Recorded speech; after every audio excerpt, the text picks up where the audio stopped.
everyone. Welcome to Coffee with Compassion. Hope you're having an awesome start to your morning and that you're just seeing the blessing of the Lord as you get started on your day. You know, there's examples throughout Scripture where Jesus says, "Follow me." Over and over again. That's how he recruits the disciples. He even tells some people to follow him and they make the choice not to. But he's saying, "Follow me," throughout the Gospels. You know, imagine you're in a situation where you're not familiar with your surroundings. You're lost, you're confused, you barely have a guess of why you're there or what you're doing. You have no idea where to go, and someone comes along and says, "Follow me." In many ways, this is what it was like for the disciples when Jesus chose to interrupt their lives, when Jesus made his entrance into their lives. You know, they were lost. In many ways, they felt like they had no purpose, that they had no destiny, that they had no calling. They didn't know where they were going in this big world of life. They didn't know what to do. And Jesus comes along and says, "Follow me." He comes along and offers them a way to get out of their lostness and go to a place where they're found. You see, when you follow someone, you have to have a trust in them. You got to trust them to lead you in the right direction. You also have to be willing to submit to them.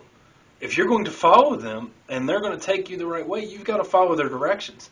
If you don't, you're going to be lost because they're going to leave you behind. If you don't listen, if you don't turn when they tell you to turn, if you don't walk when they tell you to walk, then you're just going to be left where you are and you'll be lost.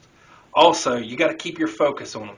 The same reason. You got to keep your focus because they're going to be moving and you need to know where they are going and when they are going there. And lastly, you got to keep pace with them. That's no more true in any circumstance than it is when we follow Jesus. You got to keep pace with them. You got to go where they're going. You know, I think a lot of believers struggle with that in their relationship with Christ because many times they forget to keep pace with God. They think, well, I'm just going to do this over here and even getting involved in ministry over here and I'm going to be over here, not realizing God has moved over there. He has changed direction on them. He is doing a new thing. And they haven't kept following. They haven't followed him to where he is doing this new thing. See, we have got to trust Jesus. So when we follow him, we got to know that he is leading us somewhere. We've also got to submit to his lordship.